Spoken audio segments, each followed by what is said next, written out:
Hello and welcome to Perfection IAS. आज the Hindu analysis daily the Hindu analysis की जो series चल रही है हमारी परफेक्शन आईएएस की यूट्यूब चैनल पे। तो आज हम इस सीरीज में आज का न्यूज़पेपर जो कि 26 जुलाई वेडनेसडे का न्यूज़पेपर है इसको डिस्कस करेंगे। क्योंकि आप सबको पता है कि ये जो न्यूज़पेपर एनालिसिस का डिस्कशन होता है, this is most important discussion of the day, और इसको देखना ज़रूरी होता है हम सब के लिए। क्यों? Because this will be helpful for UPSC 2023 and 2024, both prelims and mains. अब इस सीरीज में अगर आप देखो तो मैंने यहाँ पे कुछ टॉपिक्स लिखे हुए हैं which will be covered today in addition to the news. तो जो न्यूज़ आई हुई है, चाहे वो द्रौपदी मुर्मू जी ने एक नया आर्ट गैलरी खोला है इनसाइड द राष्ट्रपति भवन, और is it the GST fake news और the GST fake GST registrations, उस पे सीबीआईसी का क्या कहना है और कितना क्या डेटा आया है उसके बारे में, और वेदर इट्स द यूएसए का re entry into the UNESCO.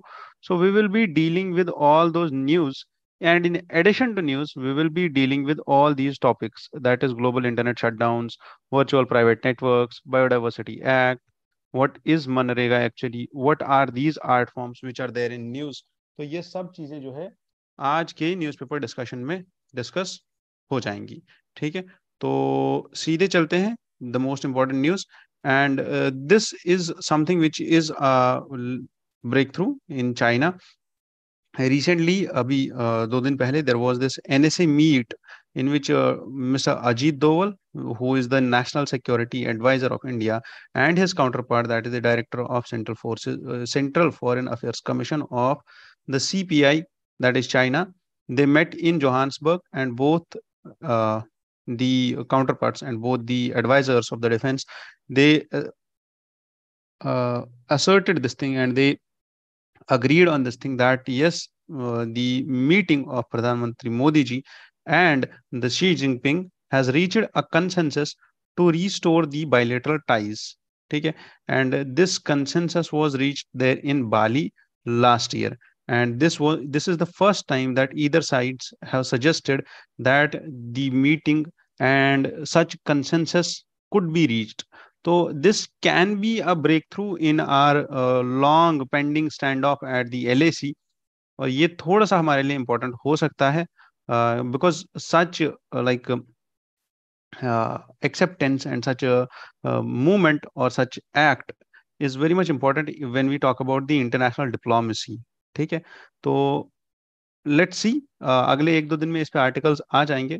कल इस पे एक एडिटोरियल आ जाएगा, मोस्ट प्रोबेबली कल आर्टिकल आएगा, एंड परसों इस पे एडिटोरियल आ जाएगा that how China and India are progressing post this acceptance of post this acceptance. ठीक है, तो ये जो न्यूज़ लिखी है यहाँ पे, ये जो न्यूज़ है इसमें Miss Suhasini Haidar, she is a well written international affairs author.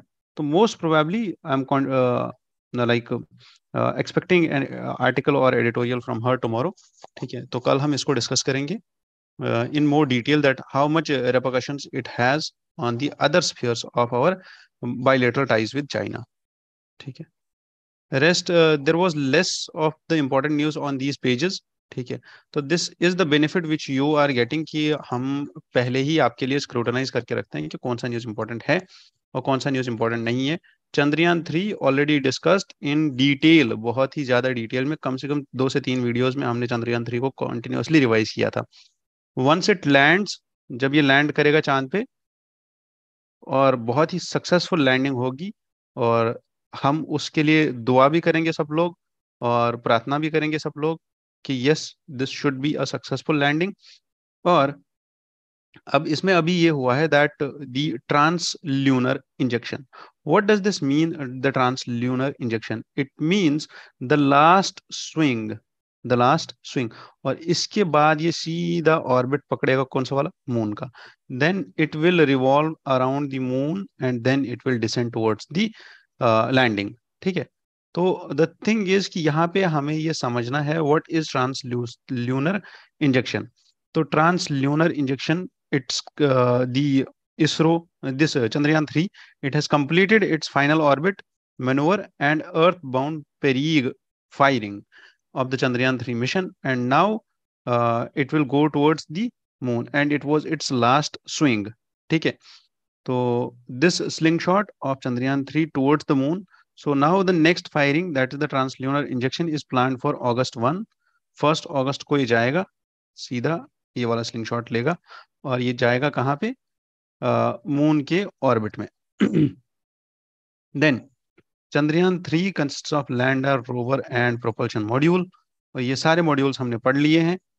And yes, the expected touchdown is on 23 August 5:47 PM. ठीक है, तो जिस दिन चंद्रयान हमारा सक्सेसफुली लैंड करेगा, उसके बाद we will discuss the Chandrayaan 3 in detail and its observations. Lander rover जब वहां पे एक 1 ल्यूनर डे कंप्लीट करेगा, तो उसके बाद वहां से क्या ऑब्जर्वेशंस आएंगे, क्या एक्सपेरिमेंट्स आएंगे, कितना पता चलेगा, सब चीजें डिस्कस होंगी इसी डिस्कशन में. और कुछ करने का जरूरत नहीं है करंट अफेयर्स में, अगर आप इस डिस्कशन को अच्छे से फॉलो करते हैं, प्लस अगर आप इस डिस्कशन के साथ साथ इसके नोट्स बना लेते हैं. ठीक है, तब आपको कोई मैगजीन पढ़ने का जरूरत नहीं है, कुछ नहीं करना है.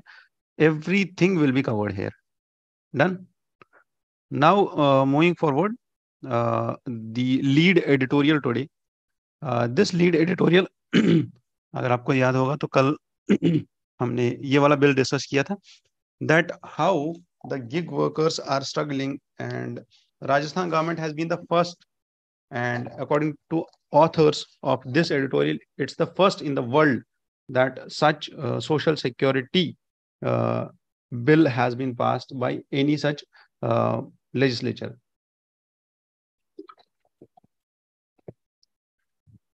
So the Rajasthan Platform Based Gig Workers Registration and Welfare Act 2023, हमने इस एक्ट के ऑलरेडी प्रोविजंस पढ़ लिए हैं, that it's about to set up a welfare board.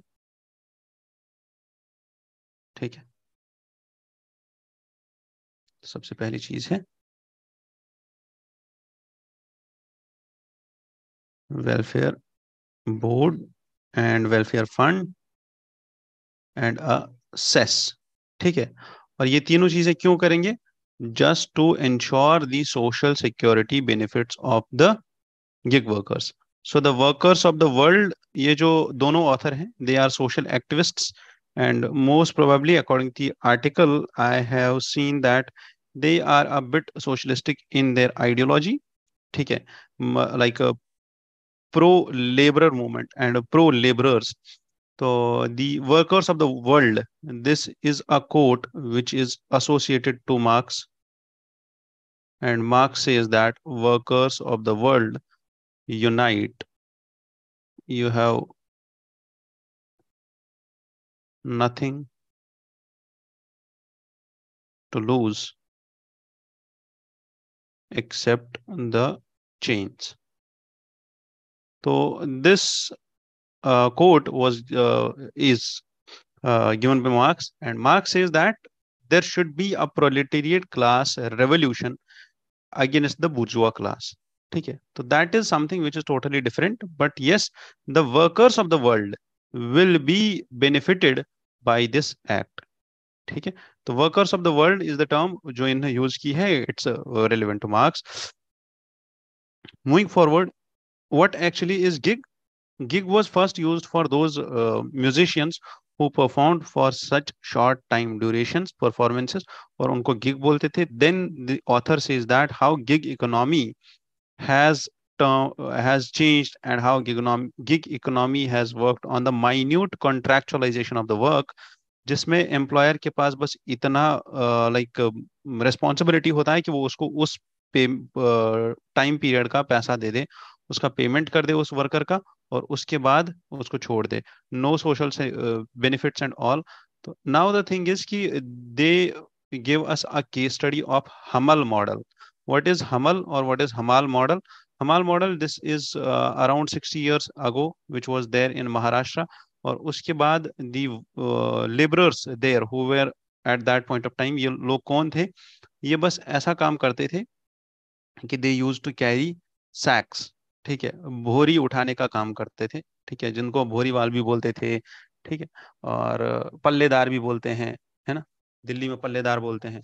तो ये कुछ ऐसे लोग थे जो बस ये सामान एक जगह से दूसरी जगह उठा के रख देते थे अपने सर पे, कंधे पे।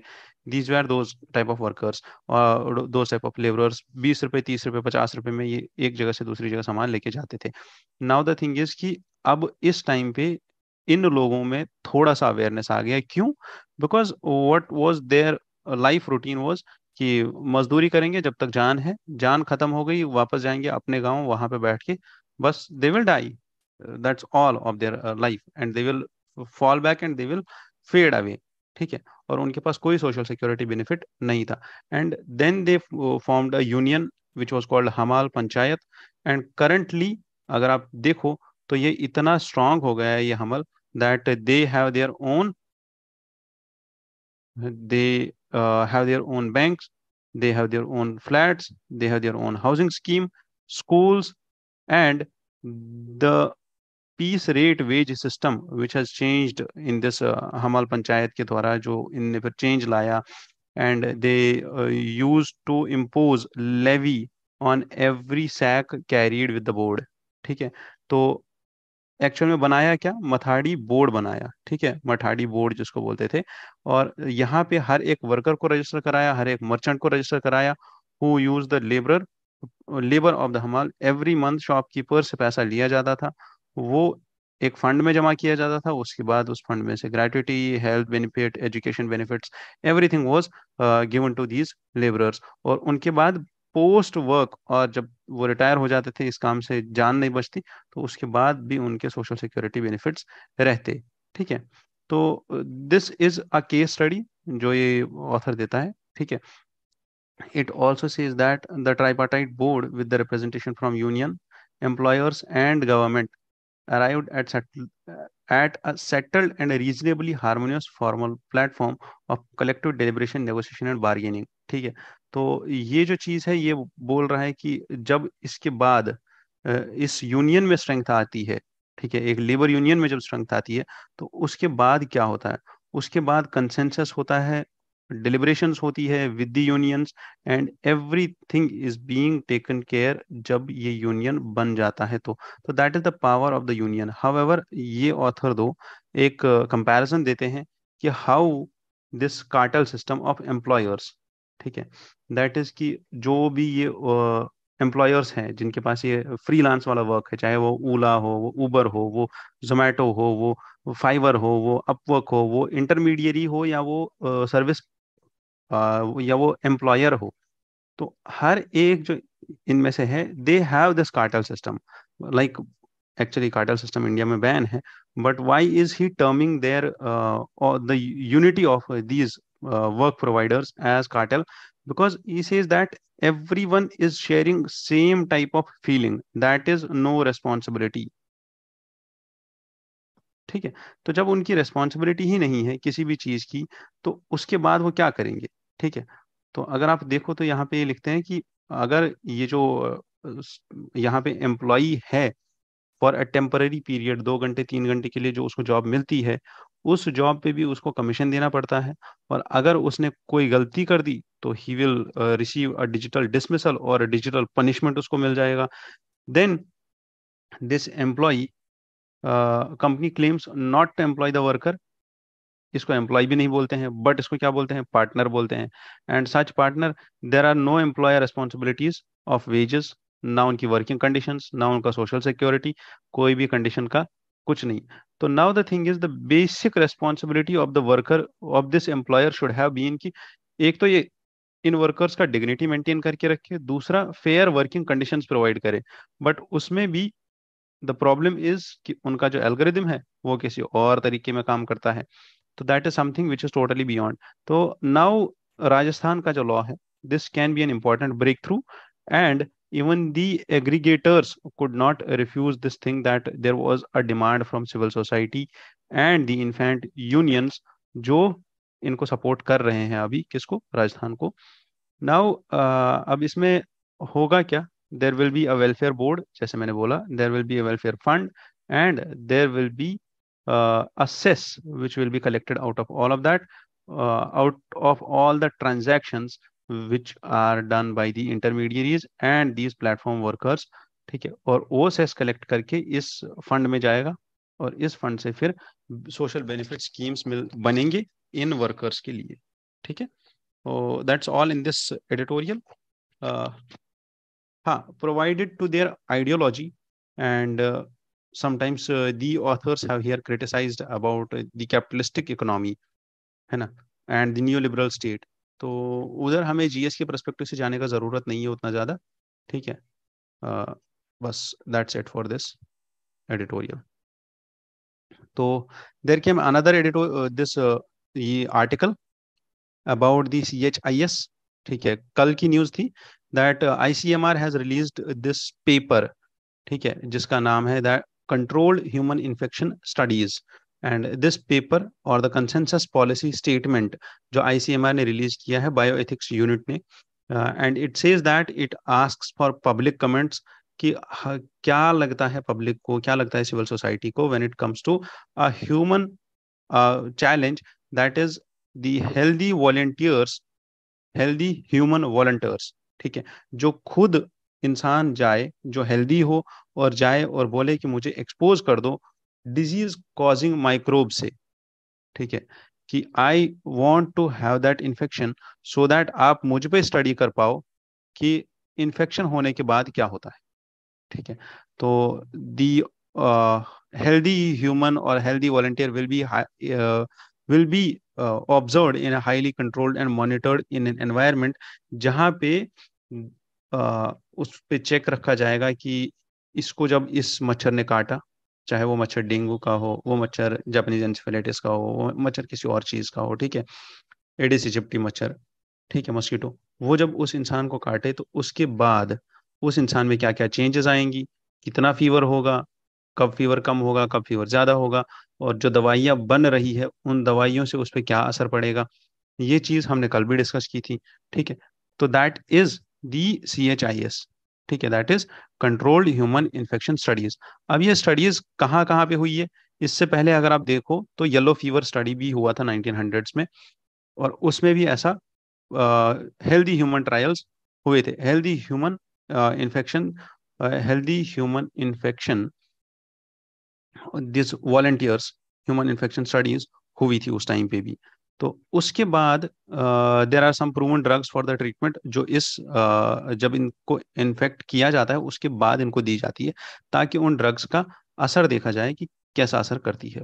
उसके बाद इन द लास्ट 50 years ये स्टडीज कहाँ कहाँ पे हुई है अगर आप देखो, तो कॉलरा में ये स्टडी हुआ, इंपीरियल कॉलेज लंदन में ये स्टडी हुआ for 36 volunteers, and there are cases जब कोविड के टाइम पे SARS-CoV-2 इन्फेक्शन हो रहा था, तो उस टाइम पे भी ऐसा हुआ। Now the ethical challenges which, कल भी मैंने ऐसे ही आपको बोल दिए थे that there are some ethical challenges about this, there are some ethical challenges about this act, and अगर ये चीज अलाउ की जाती है इंडिया में, तो this is the first such step where India has allowed the human trials. ठीक है, और ह्यूमन एक्सपेरिमेंट्स और द हेल्दी ह्यूमन एक्सपेरिमेंट्स।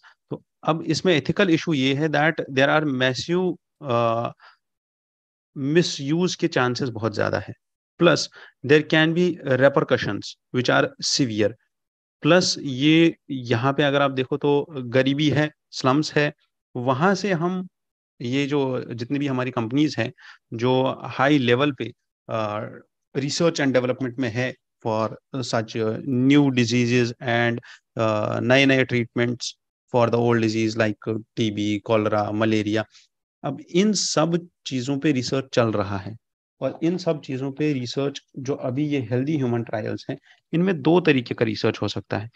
एक है कि कोई डिजीज आ चुकी है और उसका ट्रीटमेंट नहीं है, तब करना। और दूसरा है कि नए नए ट्रीटमेंट निकालना उन डिजीजेस के जो ऑलरेडी है।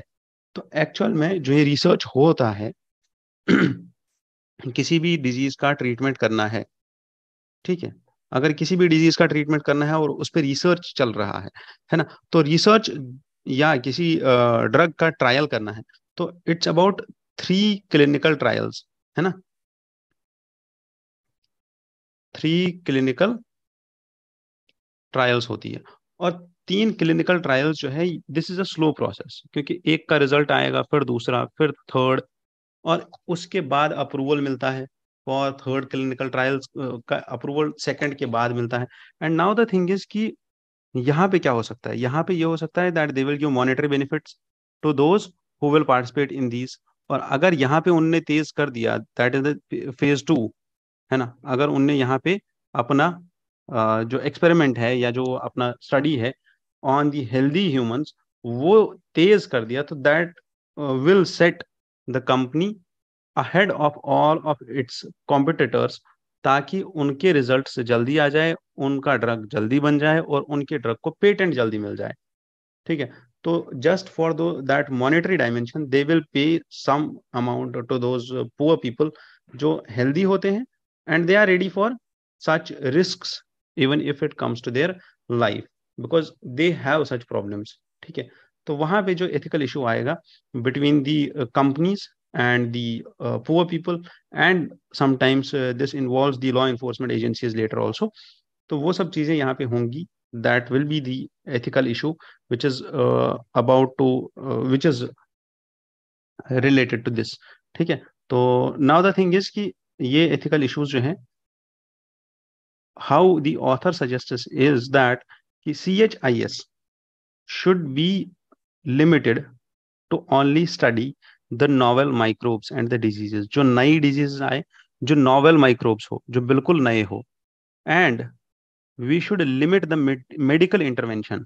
ठीक है, मेडिकल इंटरवेंशन को लिमिट करना चाहिए। And India should wait till the scientists gain expertise and robust institutional structures and mechanisms are in place, so that कि अगर हम यहाँ पे कुछ कर भी रहे हैं, this should be in a gradual process। ठीक है, ग्रेजुअल एक्सपेरिमेंटेशन होनी चाहिए, ऐसा ना हो कि हम हर एक चीज को अलाउ कर दे, CHIS को पूरा तरीके से अलाउ कर दे और उसके बाद होगा ये that we will face the misuse and all of these provisions. ठीक है, then comes the dangerous overhaul. कल हमने इस चीज पे डिस्कशन किया था, which is Israel has passed this bill. Next is the parliament of Israel, और they have passed this bill in which there will be the powers of Supreme Court to hold any government action as unreasonable। ठीक है, वहां के supreme court के पास भी ये power है कि वो किसी भी गवर्नमेंट एक्शन को रिव्यू करने के बाद ये डिक्लेयर कर दे कि दिस एक्शन और दिस एक्ट और this law of the government is unreasonable. और ये वाला पावर या जुडिशियल रिव्यू वाला पावर जो हम नॉर्मल टर्मिनोलॉजी में समझ सकते हैं, जुडिशियल रिव्यू वाला पावर इसराइल के पार्लियामेंट ने जुडिशरी से ले लिया वापस। एंड इसी चीज पे अभी because the government there is of far right parties, ठीक है, and these far right parties actually try to bring the judiciary which had the only powerful constitutional check on the government under government's control। तो अब ये चाहते हैं कि judiciary भी government के कंट्रोल में आ जाए, and this will change the nature of the state. अब इससे क्या होगा, इससे स्टेट का नेचर चेंज हो जाएगा और the only democracy in middle east will change into a theocracy. ठीक है, तो अब ये चेंज होके थियोक्रेसी बन जाएगी, and that too an authoritarian theocracy. ठीक है, और ये क्रिटिसिज्म हो रहा है यहाँ पे, और ये क्रिटिसिज्म वहाँ का एडुकेटेड क्लास कर रहा है, वहाँ के सिटीजन्स प्रोटेस्ट कर रहे हैं इसी चीज पे, and the far right parties और the far right government is already on the move. और अगर आप वहाँ के मिनिस्टर्स की बात सुनो तो वो ये है that the ministers want more Jewish settlements. ठीक है, in the occupied Palestinian territories and a crackdown on the disloyal Arab minority of the Jewish state। तो जहां इसराइल में जो कॉन्फ्लिक्ट चल रहा है बहुत टाइम से, that is Israel versus Palestine. ठीक है, और दी हमास जो वहां पे ग्रुप है, एक्टिव है, तो वो सब चीजें हैं। बट द थिंग इज यहाँ पे जो पॉलिटिक्स ऑफ लेजिस्लेशन हो रही है, ठीक है, कि कौन सा लॉ लेके आए, और उससे स्टेट का नेचर चेंज हो रहा है, उससे डेमोक्रेसी इज अंडर चैलेंज। ठीक है, तो this is a biggest challenge to the democracy in 21st century. ठीक है, तो the erosion of democracy could be a question which we can frame out of this. ठीक है, तो अगर आपको इसका आंसर लिख सकते हो आप इसका, इस क्वेश्चन का। तो मैं आपसे चाहूंगा कि आप ये आंसर लिखो। Question will be that 21st century.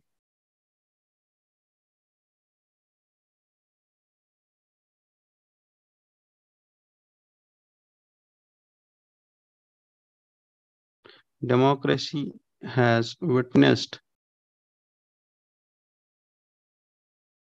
its growth in 20th century, but a declining trend is visible in the 21st century. ठीक है, but a declining trend is visible in the 21st century. ठीक है, comment.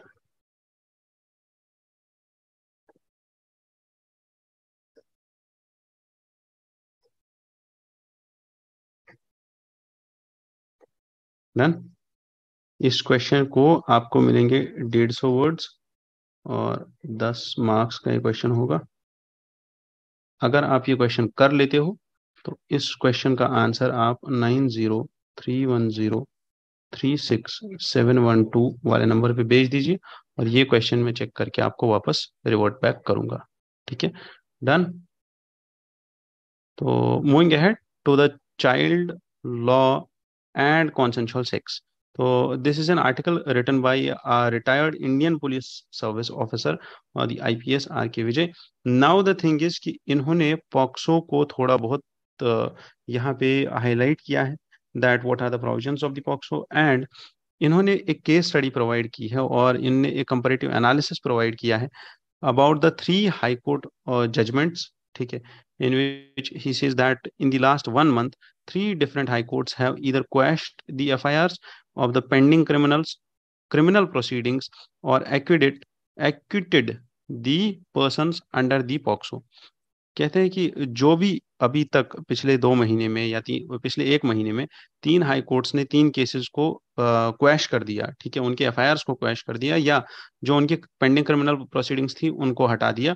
तो this is something which he is not challenging, not criticizing, but he is highlighting that this may add up to the actually overburdened police administration.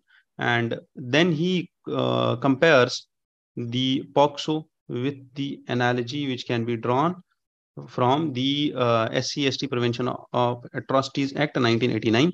अब ये इन दो acts को थोड़ा बहुत compare करता है and then the author talks about the age of actually the child.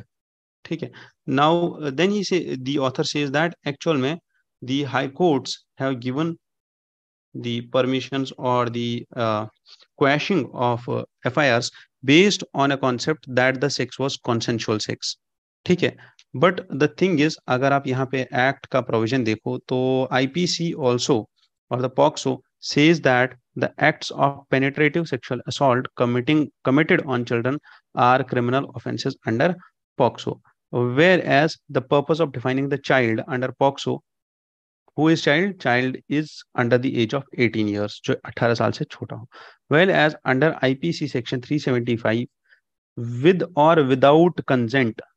ठीक है, sexual intercourse with or without consent is a rape and if she is under 18 years of age। ठीक है, तो अब ये 18 years of age और यहाँ पे एक हाई कोर्ट का केस था जिसमें 15 years of age था, 17 years of age था, and then there was one more provision, then there was one more case जिसमें और छोटा एज था। ठीक है, तो now the thing is कि he is comparing the two cases and this article is more of a nature कि it's more relevant to those who are studying the law and who are studying the comparative analysis of the law। ठीक है, तो उनके लिए ये important है, not for us, not that much for us, but yes we should revise the notes which we made out of marital rape, and particularly 375 section of IPC जो हमने इससे पहले पढ़ा है, प्लस इसके साथ साथ आप POCSO and juvenile justice act 2015, ये तीनों चीज़ों की प्रोविजंस आप पढ़ लो और इसको समझ लो। Last to last week marital rape was in news, ठीक है। Missions or the moon missions offer a tough test. Why? Because historically 40% of the moon missions have failed and 60% of the landers have been unsuccessful. But yes, Chandrayaan is going to be a great success for India. We will land very easily because the moon mission has not yet failed. It's yet in its orbit, और moon का orbit लेने के बाद it will do a smooth and smoother landing, ठीक है। We hope for that. The projected population of India on July 2023 is 139 in crores, ठीक है। And these facts, I guess, the ones which I highlight here, आप उनको बस note down करके रखो, क्योंकि ये फैक्ट्स हमारे काम आ जाएंगे मेंस के आंसर लिखने में, ठीक है। बाकी ये आपको कहीं नहीं पूछे जाएंगे ये फैक्ट्स, बट आपको ये काम आ जाएंगे कहाँ पे, अपने मेंस के आंसर लिखते time. Then comes the Himachal floods. Himachal floods flood was a man-made disaster. Is it a man-made disaster or not? How much is climate change to be blamed, and how much are the anthropogenic reasons? What are the main problems in the developmental model of Himachal Pradesh? और क्या हमें और dams बनाने चाहिए थे, या हमें crop pattern को चेक करना चाहिए था, या फिर वहां का जो टूरिज्म है उसमें प्रॉब्लम्स थी। तो what has caused the Himachal floods इन 2023? तो अगर आप यहाँ पे देखो, जैसे मैं आपको बोलता हूँ हमेशा कि कोई भी डिजास्टर होता है, कोई भी इशू होता है, ऐसा कोई इवेंट होता है, तो उस इवेंट में, उस डिजास्टर में तब तक वेट करना चाहिए जब तक वो चीज कंप्लीट ना हो, जब तक उस पर पूरा डेटा ना आया हो। उसको डे वन से फॉलो करने की जरूरत नहीं है, बिकॉज बीइंग यूपीएससी एस्पिरेंट्स हमें ये चीज भी ध्यान में रखनी है कि हमारा टाइम किस पे कितना जा सकता है। नाउ हिमाचल फ्लड्स को एनालाइज करने के लिए the author has dealt with it, मतलब बहुत ही कीनली इनने डील किया है इस इशू के साथ। अगर आप यहाँ पे देखो तो उनने पहले बोला 150 डेथ्स हो गई और 10,000 करोड़ का लॉस हो गया। दिस इज आर इंट्रोडक्शन, ठीक है। और क्यों हुआ? Two highest reasons are high precipitation, unplanned development. These are the two most prominent cases और टू मोस्ट प्रोमिनेंट रीजंस जो ऑथर हाईलाइट करते हैं, ठीक है। बस ये 3 पॉइंट्स ही हमारा इंट्रोडक्शन बनेगा क्वेश्चन का। अब वो क्वेश्चन फ्लड्स पे होगा, ठीक है। अब ये क्वेश्चन अगर बिहार के फ्लड्स पे होता है ना, तो हम डेटा निकालेंगे बिहार के फ्लड से रिलेटेड, अगर बिहार में फ्लड आया है तो। अगर यही क्वेश्चन दिल्ली फ्लड्स के लिए होगा, ठीक है, तो हम सेम टाइप ऑफ डेटा निकालेंगे दिल्ली फ्लड से रिलेटेड। आज भी यमुना का पानी ऊपर जा रहा है। देयर वाज जो लोग दिल्ली से नहीं है तो उनको बता दें, सुबह सुबह बारिश हो रही है दिल्ली में, and particularly Delhi floods are also the reason कि हिमाचल में फ्लड्स आए, और उसी लिए वही पानी दिल्ली में आया है, ठीक है। इट्स नॉट दैट कि दिल्ली में बारिश हो गई तो दिल्ली में फ्लड आ गया, है ना। एक्चुअल में it was happening in Himachal Pradesh, तो वो पानी यहाँ आया।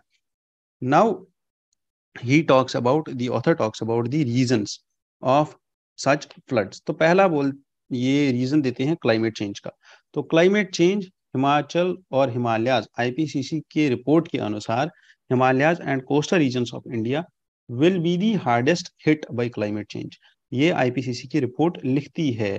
तो this is our first point in our question, ठीक है। जब हम आंसर लिखेंगे तो this will be our point. Done. This is the 6th report of IPCC, ठीक है। 6 reports, there are some special reports also. Now जो इस बार का फ्लड है उसके 2 रीजन क्या क्या थे? एक्सेस प्रेसिपिटेशन हुआ। प्रेसिपिटेशन ज्यादा क्यों हुआ? क्योंकि एक तो साउथ वेस्ट मानसून था और साथ में वेस्टर्न डिस्टर्बेंसेस भी थी, तो दोनों ने मिलके ज्यादा बारिश लेके आ गए। These points should be noted down. और ऐसे ही आपको बुक्स में से, कोई भी न्यूज़पेपर पढ़ते हो आप मैगजीन पढ़ते हो, उसमें से बस ऐसे ऐसे पॉइंट्स उठाने हैं। तो you can learn from here कि कौन से पॉइंट्स छोड़ने हैं और कौन से पॉइंट्स उठाने हैं, ठीक है, जो हमें याद रह सकते हैं, जो हमारे आंसर में जा सकते हैं। Then developmental model of Himachal Pradesh is based on Dr. Parmar model, which talks about land reforms and state-led investment in social welfare. और ये स्टेट बना कब था? 1971 में। कब? कौन सा state? Himachal Pradesh. And a strong emphasis on human resources. ठीक है, तो तीन चीजों पे ये काम करता है हिमाचल प्रदेश का developmental model: state lead investment, social welfare और ह्यूमन रिसोर्सेज। हाउएवर लिबरलाइजेशन के बाद क्या हुआ, सेंट्रल गवर्नमेंट ने फिस्कल रिफॉर्म्स लिए और माउंटेन स्टेट्स, जितने भी हिमालयन स्टेट्स हैं, उनको बोला फिस्कल मैनेजमेंट खुद से करो और अपने रिसोर्सेज खुद से निकालो। तो then came the time when the Himalayan states started exploitation of what, natural resources, forests, water, tourism, cement industry, जितना भी उनके पास मिनरल्स था वो निकाला।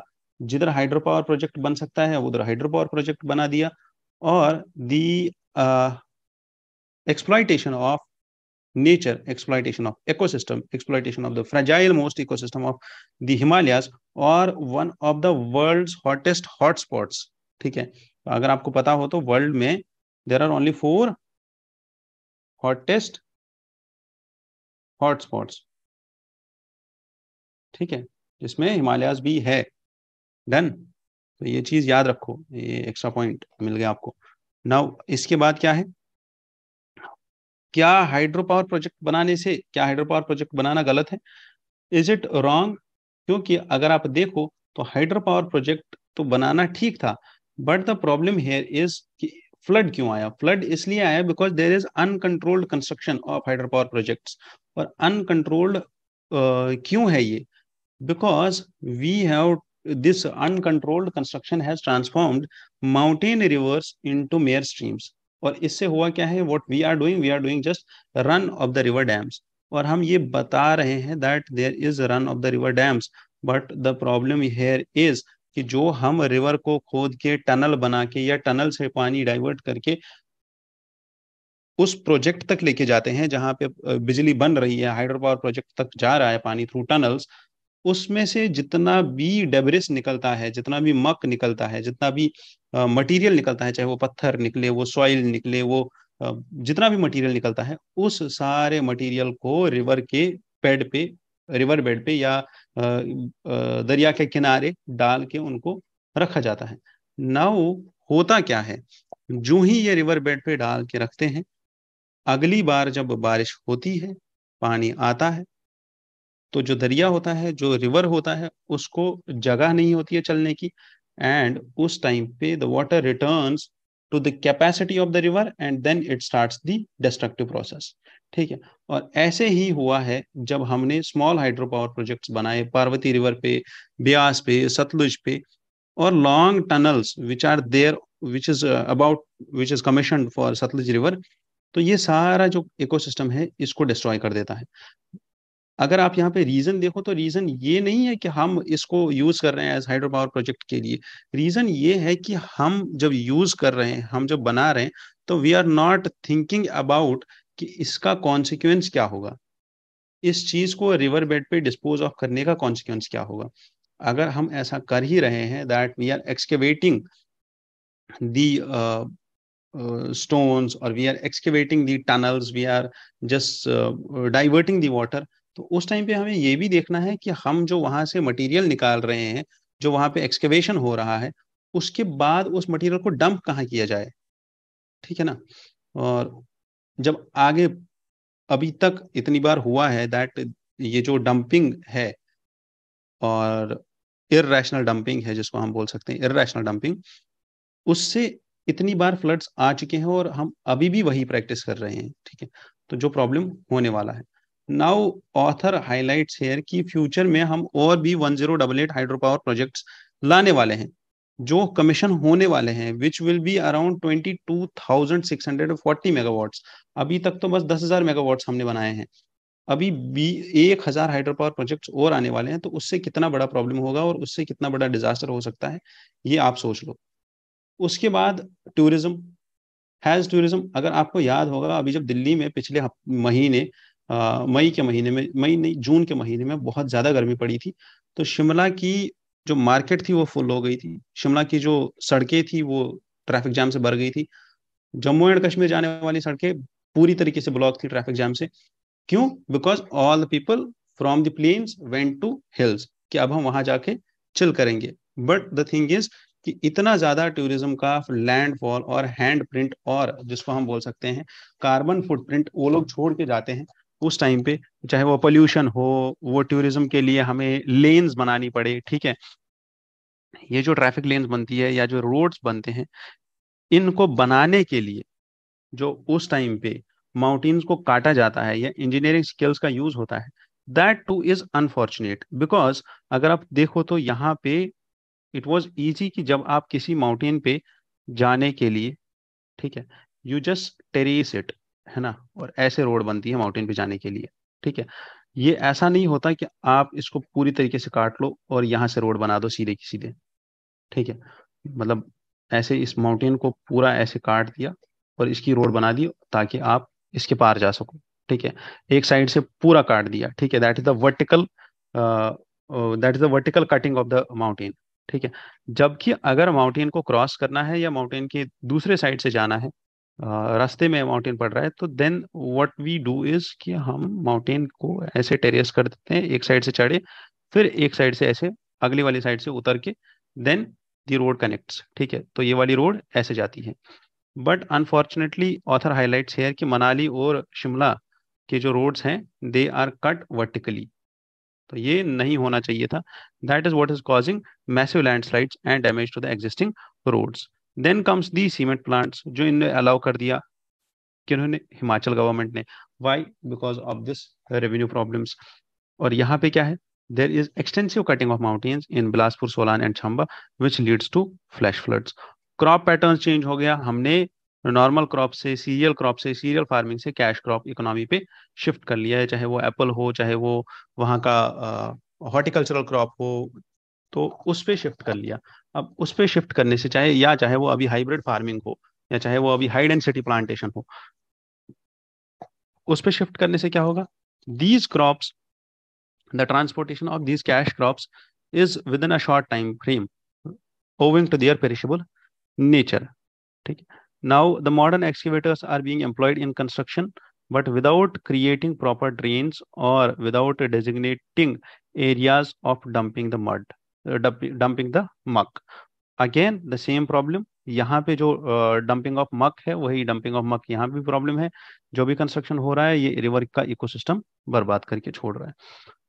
अब इस सब से बचने का क्या तरीका है, इस सब से बचने का तरीका ये है that a commission of inquiry must be instituted, एक कमीशन बनाया जाए और उसके बाद this commission will bring all the major stake holders on one platform, and उसके बाद पॉलिसी फ्रेमवर्क फेलियर्स को कंसिडर करके उसके बाद नए प्रोजेक्ट्स को एक एसओपी बना के उन प्रोजेक्ट्स पे काम किया जाए कि इसी एसओपी के अंडर इन प्रोजेक्ट्स पे काम होगा।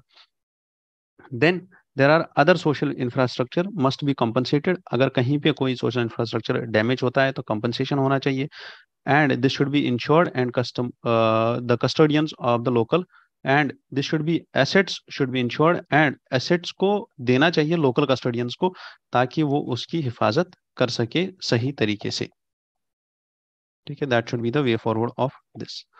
Then comes an most important concept when we talk about money and banking, ठीक है। चलो, ये बैंक है ना, और ये बंदा है, इसको पैसा मिल गया तो ये खुश हो गया, ठीक है, बट ये पैसा आता कहाँ से है, इस बैंक से ये पैसा इसके पास कैसे जाता है, ठीक है। तो I tell you a simple example and how these banks help us in making the money.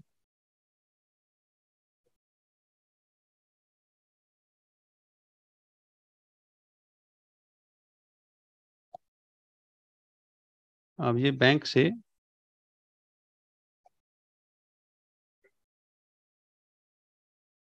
Are all the banks makers of the money, ठीक है, और money multipliers, banks are actually the money multipliers, they do not make the money but they make the money multiply multiple times, ठीक है।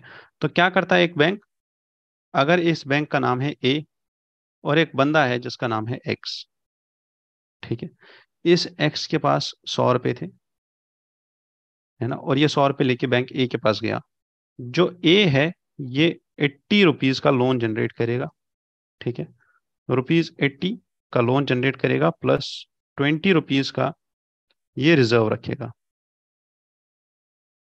Done. ₹20 का reserve रखा, ₹80 का loan generate करके इसने दिया किसको? वाई को। ठीक है, वाई को मिले ₹80, है ना।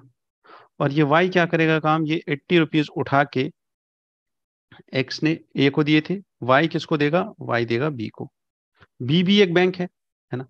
बी के पास आ गए ₹80, तो ये ₹60 का लोन जनरेट करेगा, प्लस ₹20 ये रखेगा कहाँ पे? रिजर्व में।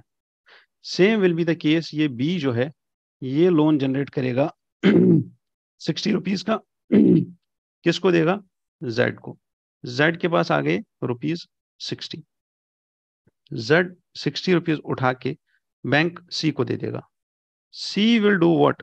सी will keep ₹20 in reserve and it will release 40 as loan into the market to XYZ to W। ठीक है, ऐसे करते करते ये जो पैसा है ये मल्टीप्लाई हो रहा है। और जो मार्केट में सबसे पहले आरबीआई ने ₹100 दिए थे, है ना, आरबीआई ने प्रिंट करके बस ₹100 निकाले थे, वो ₹100 ऐसे सर्कुलेट होते होते कितना पैसा बन गया? 100, 80 और 60 कितना हुआ? 180 एंड 60, 180, 240, और 60 के बाद 40 और निकलेगा, और 40 के बाद 20 और निकलेगा। This will be around 003, ₹300। तो this is the capacity of banks working as multipliers of the money. ठीक है, तो this is known as money multiplier concept. अब ये कॉन्सेप्ट मैंने यहाँ पे क्यों बोला? क्यों बोला? क्योंकि जो आज का एडिटोरियल है वो तब तक समझ नहीं आएगा जब तक ये कॉन्सेप्ट दोबारा से रिवाइज ना किया जाता। अब हमने कॉन्सेप्ट रिवाइज किया है, तो अब हमें समझ आएगा what is the difference between full reserve banking and the other sort of banking that is known as fractional reserve banking. अब दोनों में अंतर क्या है, दोनों में प्रॉब्लम्स क्या है, और दोनों में से किसको प्रेफर किया जा सकता है जहां पे ये चीज हो जाए। ठीक है, अब जो ये ₹100 था अभी जो हमने बैंक के पास देखा, इस ₹100 को अगर आप ध्यान से देखते तो ये जो ₹100 था, क्या ये टाइम डिपॉजिट था या डिमांड डिपॉजिट था? तो ये ₹100 जो था ये या तो टाइम डिपॉजिट हो सकता था, या तो ये डिमांड डिपॉजिट हो सकता था। ठीक है, या तो टाइम डिपॉजिट होगा या तो डिमांड डिपॉजिट होगा। टाइम डिपॉजिट का मतलब क्या है? या तो ये ए या ये एक्स इस ए को जब पैसा दे रहा था, बोलेगा ये पैसा आप 10 साल के लिए रख दो। डिमांड डिपॉजिट होता तो ये सेविंग अकाउंट में रखता और बोलता कि जब तक ये इसमें है करंट अकाउंट में मेरा ₹100 तब तक है, जब भी मुझे जरूरत होगा तब मैं वापस निकाल लूंगा।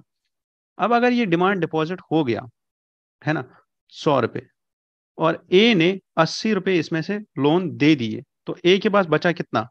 ₹20। और अगर 2 दिन के बाद ये एक्स वापस आता है ए के पास कि मुझे मेरा ₹100 वापस दो, है ना, तो ए के पास कितना पैसा है? ए के पास तो बस ₹20 है, तो वो ₹100 कहाँ से लेके आएगा? तो ए के पास जो ये ₹20 है ये इसके कहाँ पे है? ये इसके वॉल्ट में पड़ा हुआ है। ठीक है, ये इसके पास रिजर्व पड़ा हुआ है इन कैश। इसने ये कैश रखा हुआ है आप अपने पास। जितना भी डिमांड डिपॉजिट आता है उसमें से ये थोड़ा सा अपने पास रिजर्व रखता है, बाकी सारा लोन दे देता है, लेंड आउट कर देता है। इसको बोलते हैं फ्रैक्शनल रिजर्व। ठीक है, बट अगर यहीं पे ये चीज टाइम डिपॉजिट होती, दैट इज 10 years का इसका टेन्योर होता, तब ए क्या करता? तब ए ₹20 रिजर्व नहीं रखता, ये 100 का 100 लोन पे दे देता, ये ₹100 का लोन जनरेट करता। ठीक है, और उस पे ये 10 साल में अगर 10% के हिसाब से इंटरेस्ट लेता तो इसको ₹100 और बन जाते, है ना। और 10 साल के बाद जब इसको ₹100 और बन जाते, तो तब जाके एक्स इसके पास आता कि मुझे मेरे पैसे दे दो, तो ये इसको ₹100 दे देता, और इंटरेस्ट के हिसाब से खुद के लिए भी ये ₹100 जनरेट करके रख लिया होता, ये अर्न कर लिया होता। This is what? This is not fractional, this is full reserve. ठीक है, अब ये 100 के ₹100 वापस दे देता। बट अगर आप यहाँ पे देखो तो इस लोन देने में, इस लेंडिंग प्रोसेस में कोई दिक्कत नहीं है अगर ये टाइम डिपॉजिट है। बट अब अगर ये डिमांड डिपॉजिट है और इसमें प्रॉब्लम आ रहा है इस चीज का कि ए के पास पैसा नहीं है, तो इस प्रॉब्लम को बोलते हैं रन ऑन बैंक। ठीक है, और रन ऑफ द बैंक। ठीक है, कि बैंक रन हो गया। ठीक है, और जिसको बोलते हैं बैंक रन। अब अगर ये बैंक रन हो गया तो इसको बचाने के लिए there are two types of economists, ठीक है। इकोनॉमिस्ट्स में दो सपोर्टर्स हैं, one are those who support this fractional reserve money and other fractional reserve banking, and others are there who ask for full reserve banking. They say that अगर ये demand deposit में 100 रुपए है तो ये 100 का 100 रुपए आप रिजर्व में डाल दो, इसका लोन मत दो, जीरो लोन्स ऑफ और आउट ऑफ डिमांड डिपॉजिट्स, ठीक है।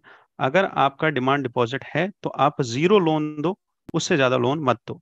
एंड अगर आप टाइम डिपॉजिट में पैसा ले रहे हो तो टाइम डिपॉजिट में आप 100% लोन दे सकते हो, कोई दिक्कत नहीं है। This is something called as full reserve money, ठीक है। टाइम डिपॉजिट में लोन दे दो, डिमांड डिपॉजिट में मत दो। But there is something called as fractional reserve. Fractional reserve में क्या बोलते हैं कि आप थोड़ा सा पैसा अपने पास रखो, बाकी सारा लोन में दे दो, और इसी से क्या होगा, इससे पैसा बनेगा और पैसा मार्केट में जाके इतना ज्यादा सर्कुलेट होगा, और सर्कुलेट होगा, इन्वेस्टमेंट होगी, ग्रोथ होगा, ठीक है। बट अगर आप इस चीज को ध्यान से देखो तो पैसा एक्चुअल में होता नहीं है, ये सारा पैसा नहीं है। एक्चुअल में पैसा था 100 रुपये बस, उससे ज्यादा पैसा था नहीं। ये चीज पॉसिबल कैसे होती है? ये पॉसिबल होती है इलेक्ट्रॉनिक ट्रांजैक्शंस की वजह से।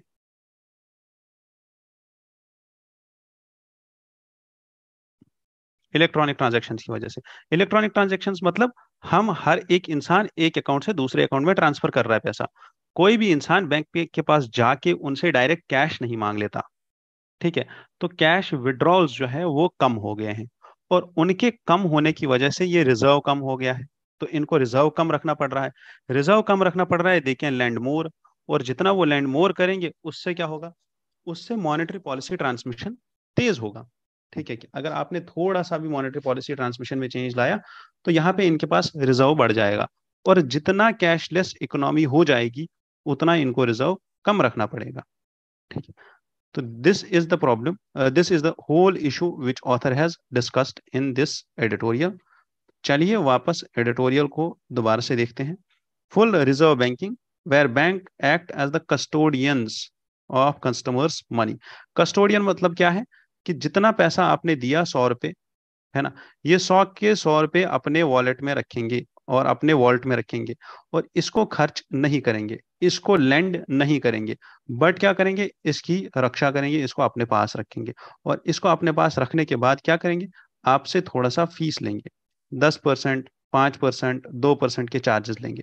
चार्जेस क्यों लेंगे? क्योंकि ये आपके पैसे से पैसा नहीं कमा रहे हैं। So, under the full reserve banking, banks are mandated to hold all the money that they receive as demand deposit from customers in their vaults at all times. हमेशा रखेंगे, और full they hold reserves backing 100% of their liabilities. Why? Because जितना भी इनका liability होगा, liability क्या होता है? Liability is all the deposits of banks, ठीक है। जितना भी बैंक में लोगों ने डिपॉजिट कर रखा है पैसा in the form of demand deposits, that is liability of the bank. और जितना इसका लाइबिलिटी है उतना ही ये रिजर्व रखेंगे। Liability will be equals to reserve of bank, and this is full reserve banking. ऐसा ही एमसीक्यू आएगा और ऐसा ही एक स्टेटमेंट बनेगा कि what is full reserve banking, is it कि liabilities are equal to reserves of the bank. फिर आप बोलोगे कि ये कैसे आ गया और ये कैसे हुआ। Run on the bank, run on the bank का मतलब क्या है? Run on the bank is when all the people come together and they ask for their cash, all the depositors come back one day and ask for their cash. और bank के पास उतना cash होगा नहीं क्योंकि उसने reserve कम रखा है। अगर वो फुल रिजर्व बैंकिंग में काम करता तो उसके पास सारे का सारा पैसा मौजूद होता, वो उठा के दे देता। बट वो फुल रिजर्व मनी में बैंकिंग में काम नहीं कर रहा है, तो उनके पास बस उतना पैसा होगा जितना रिजर्व में होगा, और उस टाइम पे क्या होगा, बैंक रन होगा। And this thing has to be countered. और यही चीज होती है किसमें, फ्रैक्शनल रिजर्व बैंकिंग में। ये सब हमने पढ़ लिया आराम से। नाउ कम्स की fractional reserve. The supporters of fractional reserve क्या बोलते हैं? दे say that full reserve banking जो है it unnecessarily restricts bank lending capacities, bank के लैंडिंग को रेस्ट्रिक्ट कर लेता है। और बैंक लोन नहीं देगी तो इन्वेस्टमेंट कैसे इंक्रीज होगा और इकोनॉमिक ग्रोथ कैसे होगा? वो तो हो ही नहीं पाएगा।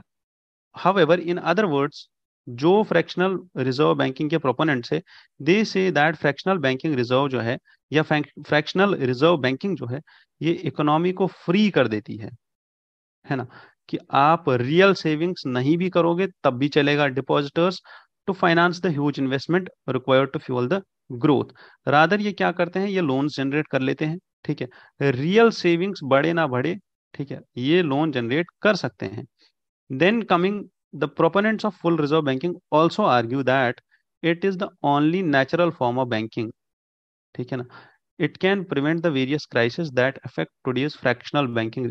These full reserve banking के जो proponents है ये बोलते हैं कि हाँ, अगर बैंक के पास 100 रुपए दिया है डिमांड डिपॉजिट, तो डिमांड डिपॉजिट का नेचर ही ऐसा है कि जब मैं मांगू 100 रुपए मुझे वापस दे दो। आप ऐसे मत करो जो आप फ्रैक्शनल रिजर्व में कर रहे हो, कि आपने बस 20 रुपए अपने पास रखा और 80 रुपए लोन पे दे दिए। तब जब मैं आपके पास आऊंगा तो आप कैसे करोगे? और अभी जो फ्रैक्शनल रिजर्व बैंकिंग में एनपीएस का क्राइसिस है वो क्यों है? ठीक है, या जितना भी अभी बैंक रन का इशू है, ठीक है, वो क्यों है in this fractional reserve banking? तो अगर आपको उसको नेचुरली प्रिवेंट करना है तो आपको फुल रिजर्व बैंकिंग पे आना पड़ेगा। That is something which they are asking for the economists of full reserve banking. और उसके बाद, since the banks will be allowed to make loans to borrowers only out of their time deposits, they will be legally forced to keep demand deposit in their wallets and meet deposit demands of cash। और bank run इससे नहीं होगा, bank run नहीं होगा तो this will help in creating money, this will stop banks creating money out of thin air. तो जो उनके पास बहुत ही थिन एयर का मतलब है कि बैंक्स के पास एक माइनर अपॉर्चुनिटी होती है टू क्रिएट मनी और टू मेक मनी और to make profit out of the interest. And वो इंटरेस्ट जो वो उस डिपॉजिटर के पैसे पे कमा रहे होते हैं, ठीक है, तो वो चीज नहीं हो पाएगी, है ना। This will influence the economies money supply and this will become severely restricted. क्यों होगा ऐसा? मनी सप्लाई रेस्ट्रिक्टेड क्यों हो जाएगी? क्योंकि आपको बस उतना ही पैसा देना है बाहर जो डिमांड डिपॉजिट ना हो, जो टाइम डिपॉजिट पे हो। और अगर आरबीआई को कोई भी चेंज लाना है मॉनेटरी पॉलिसी में तो दैट विल बी क्विकर। ठीक है, वो चेंज डायरेक्ट आ जाएगा। And this will prevent artificial economic boom and economic bust. तो जो आर्टिफिशियली इकोनॉमी में बहुत ही ज़्यादा फ्रीक्वेंसी आ जाती है, बहुत ही ज़्यादा बूम पे चला जाता है, बहुत ही ज़्यादा डिप्रेशन में चला जाता है, वो खत्म हो जाएगा इसकी वजह से। किसकी वजह से? फ्रैक्शनल रिजर्व को हटा के फुल रिजर्व मनी करने से। WiFi ban and other cause clauses are impractical says Manipur internet service providers. तो एक्चुअल में इंटरनेट सर्विस प्रोवाइडर्स और इंटरनेट बैन जो मणिपुर में लगा है, plus there are VPN services in Manipur और विच आर इन न्यूज। तो अब थोड़ा बहुत देखते हैं that global internet ban.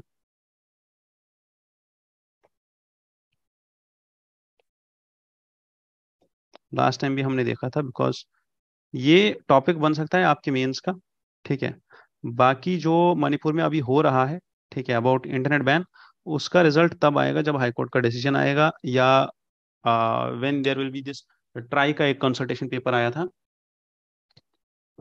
That consultation paper was about कि कैन ट्राई रेगुलेट और ban such apps which are there, जिनको वो बैन कर सकती है, specific apps which are used for communication when it comes to internet, when it comes to banning the internet completely। तो अगर आप देखो तो according to a report which was given by Access Now and Keep It On Coalition, तो India में अभी तक 84 internet shutdowns हुए हैं 2022 में। ठीक है, and India was on the top of the list for 5 years in a row.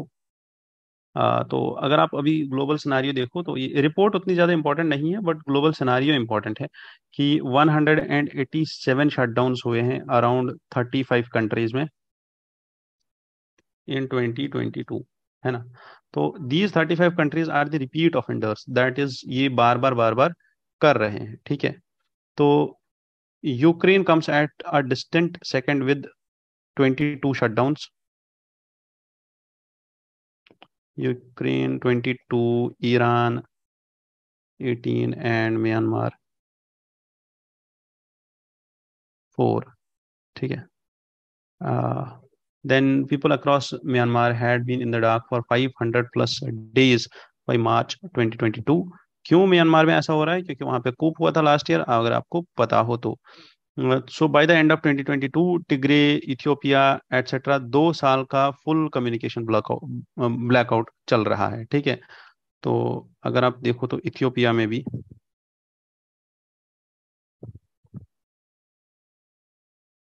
2 years का फुल कम्युनिकेशन ब्लैकआउट. कब तक? 2022 एंड तक, है ना. तो ये चीजें हैं जहाँ पे इंटरनेशनल लेवल पे बहुत सारी कंट्रीज में such things are happening. And in India also. India में राजस्थान, जम्मू एंड कश्मीर, ठीक है, वेस्ट बंगाल और मणिपुर कुछ एरियाज हैं जहाँ पे इंटरनेट शटडाउन्स बहुत बार हुआ. What are the causes of this internet shutdown? क्यों किया जाता है? बिकॉज ऑफ प्रोटेस्ट, कॉन्फ्लिक्ट और स्कूल एग्जामिनेशंस और इलेक्शंस, जिसकी वजह से ये करना पड़ता है. इंटरनेट शटडाउन होता क्या है कि सारा ऑनलाइन कम्युनिकेशन जो है वो बंद कर दिया जाए, उसके बाद कुछ भी अलाउ ना किया जाए. And who governs internet connection shutdowns in India? तो एक्चुअल में हमारे पास 2 रूल्स है. One is temporary suspension of telecom services rules 2017 के. सेकेंड इज इंडियन टेलीग्राफ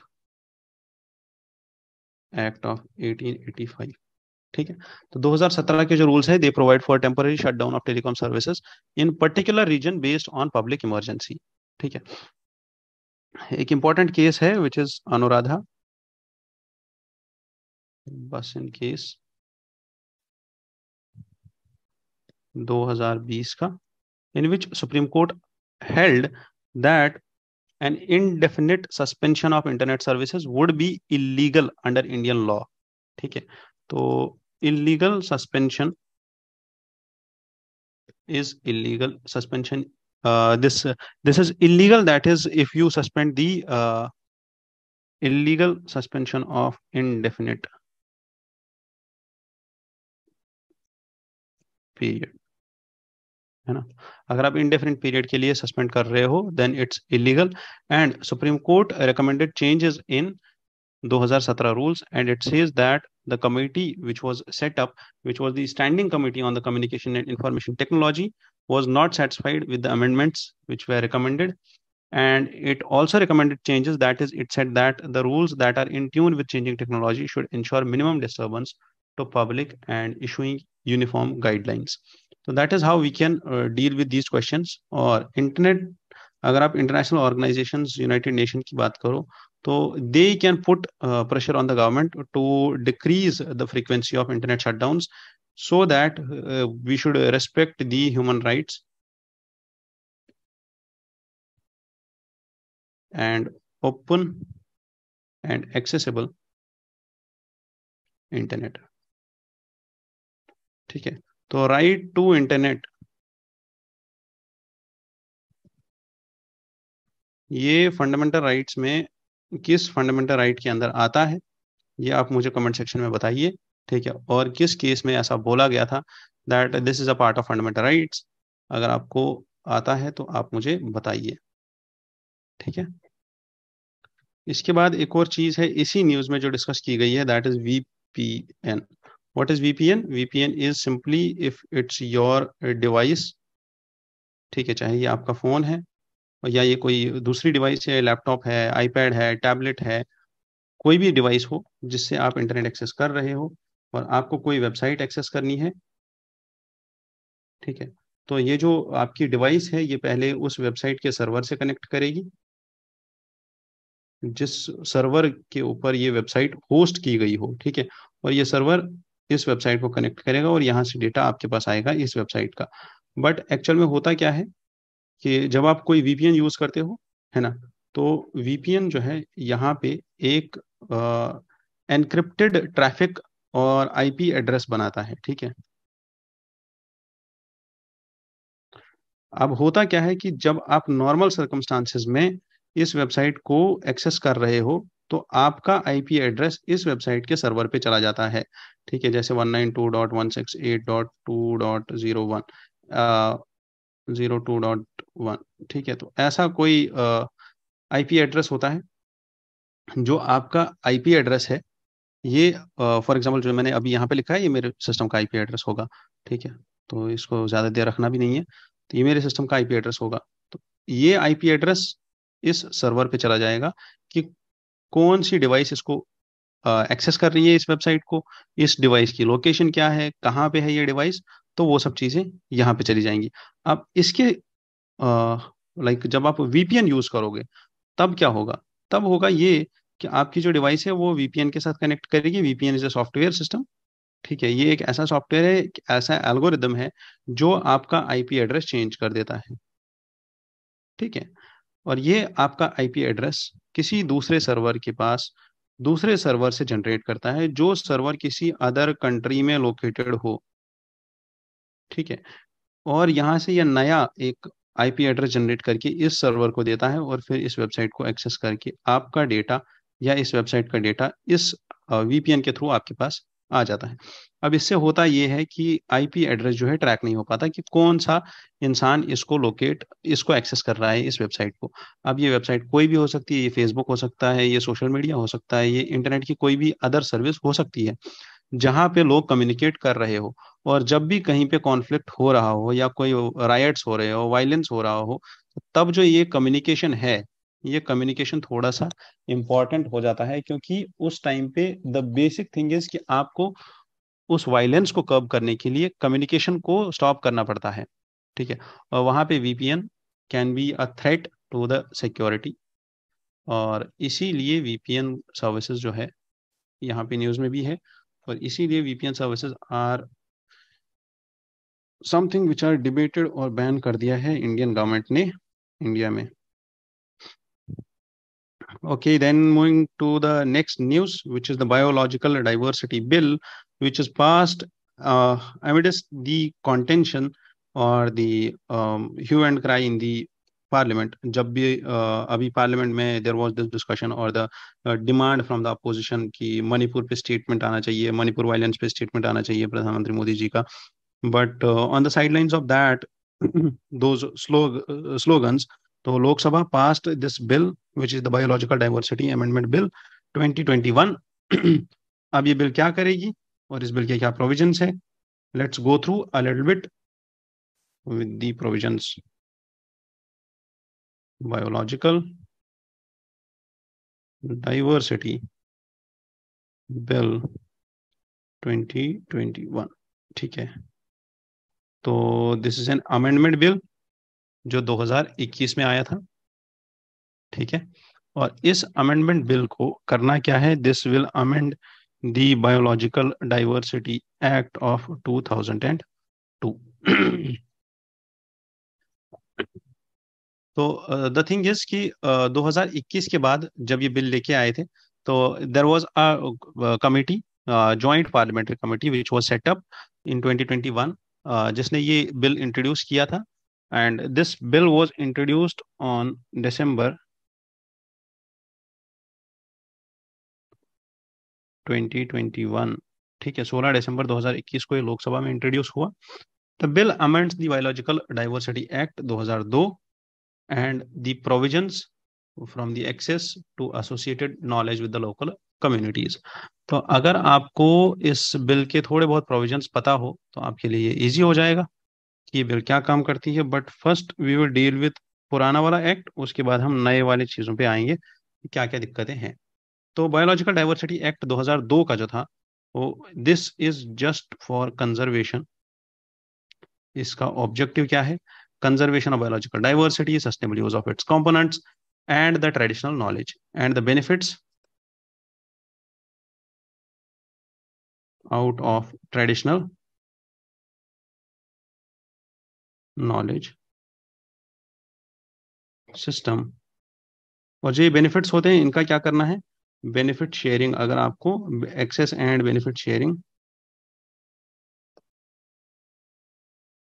ठीक है, ये एबीएस का जो मैकेनिज्म है, जो बायोलॉजिकल डाइवर्सिटी एक्ट 2002 प्रोवाइड करता है कि कोई भी ट्रेडिशनल नॉलेज हो किसी भी ट्राइब के पास, किसी भी कम्युनिटी के पास, और अगर आप उस ट्रेडिशनल नॉलेज का, ट्रेडिशनल प्लांट का, किसी भी चीज का, किसी मेडिसिन का यूज करते हो, तो उस चीज से जितने भी रेवेन्यूज जनरेट हो रहे हैं उन रेवेन्यूज का शेयर उस कम्युनिटी को भी जाना चाहिए। Now the features of these of this act BDA 2002, इसका जो फीचर था, सबसे इंपॉर्टेंट चीज, that is first it setup national biodiversity authority. और ये नेशनल बायोडाइवर्सिटी अथॉरिटी क्यों बनाई गई थी, कि इसके अप्रूवल के बगैर, ठीक है, without the approval of this authority, this act prohibits any organisation और person from obtaining any biological resource occurring in India for its research or commercial utilization। तो कोई भी ऑर्गेनाइजेशन या कोई भी इंसान कोई भी बायोलॉजिकल सोर्स या रिसोर्स नहीं यूज कर सकता है तब तक जब तक इस अथॉरिटी का परमिशन ना ले। तो नेशनल बायोडाइवर्सिटी अथॉरिटी या एनबीए, इसके नीचे आएगा स्टेट बायोलॉजिकल बायोडाइवर्सिटी अथॉरिटी, और उसके नीचे आएगा बायोडाइवर्सिटी मैनेजमेंट कमिटीज, ठीक है, या BMCs. These will be at local level, this will be at state level. अब ये जो थ्री टायर आर्किटेक्चर इस एक्ट ने बनाया था, this was just to mention that all the offences which are there are cognizable and non bailable. ठीक है, कि इतना अथॉरिटी का स्ट्रक्चर है। Why? In order to establish this access benefit sharing mechanism. और कोई भी क्राइम या कोई भी ऑफेंस जो इस एक्ट से अगेंस्ट में हो, कोई भी ऑफेंस जो इस एक्ट के अगेंस्ट में हो, तो उस ऑफेंस को नॉन बेलेबल बनाया गया है, एंड इट्स ऑल्सो कॉग्निजेबल। ठीक है, तो now what are the amendments which are there in 2021 bill. ठीक है, तो बिल का नाम 2021 है बट पास अभी हुआ है, ठीक है, लोकसभा में। First is it will boost the Indian medical system. कैसे बूस्ट करेगा इंडियन मेडिकल सिस्टम को? तो सबसे पहली चीज है research,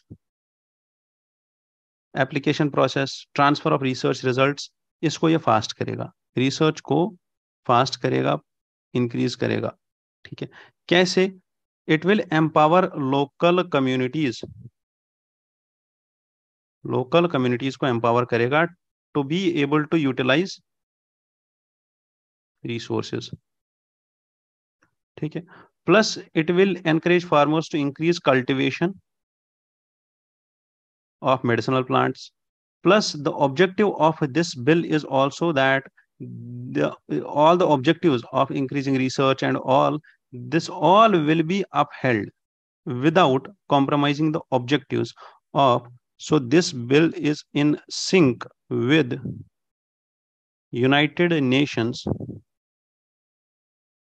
Convention on Biological Diversity। ठीक है, तो United Nations convention on biological diversity क्या है, उस पर भी हम बात करेंगे थोड़ी देर बाद। दूसरा है दिस बिल ऑफ 2021 डीक्रिमिनलाइज। जैसे हमने अभी बोला था ना, दैट द एक्ट्स और the offences are non bailable and they are cognizable, but this bill of 2021, यही एक प्रोविजन है इस बिल का जो कंटेंशन में है, जिसपे अपोजिशन खड़ा हो रहा है, जिसपे लोग अपोज कर रहे हैं, जिसपे सिविल सोसाइटी अपोज कर रही है, that is it decriminalises certain provisions. और क्या चीजों को डीक्रिमिनलाइज करता है? These changes which were brought in consonance with India's ratification of Nagoya Protocol। और Nagoya Protocol क्या बोलता है? That access to generic resources and fair and equitable sharing of benefits arising from their utilization, that is 2012 का ये protocol है। ठीक है, कि जितने भी प्लांट्स है, जितने भी मेडिसिनल प्लांट्स है, या जितना भी जेनरिक रिसोर्सेज है अवेलेबल, है ना, जो ये एक्ट पहले प्रोवाइड करता था कि जितना भी नेचुरल रिसोर्सेज या जितना भी मेडिसिनल प्लांट्स या कोई भी ऐसा प्लांट हो, कोई भी बायोलॉजिकल रिसोर्स हो जो इंडिया में हो, उसका कमर्शियल यूटिलाइजेशन ना हो, that will be a cognizable and non bailable offence अगर आपने एनबीए का परमिशन नहीं लिया। But now here the decriminalisation of provisions like this, है ना, इन प्रोविजंस को डिक्रिमिनलाइज करना क्यों करना था? Because of Nagoya protocol, Nagoya protocol का रेटिफिकेशन। ठीक है, नगोया प्रोटोकॉल का ratification plus this will also increase foreign investment. Foreign investment होगा, और फॉरेन इन्वेस्टमेंट से क्या होगा? This investment will necessarily have a made through Indian companies involve in biodiversity research, और वो लोग आएंगे रिसर्च में पैसा लगाएंगे, क्योंकि हमारा private sector is just investing only around 14 to 15% of the total, which is total research and development, which is happening in defense and all। ठीक है, तो रिसर्च एंड डेवलपमेंट में प्राइवेट सेक्टर इंडिया का बहुत ही पीछे है, तो इसलिए भी ये एक स्टेप फॉरवर्ड होगा हमारे लिए, that the foreign investors will come and invest in this. Fourth thing is it exempts AYUSH practitioners. ठीक है, कैसे एग्जेम्प्ट करता है? तो the bill exempts registered AYUSH practitioners and the people from accessing codified traditional knowledge.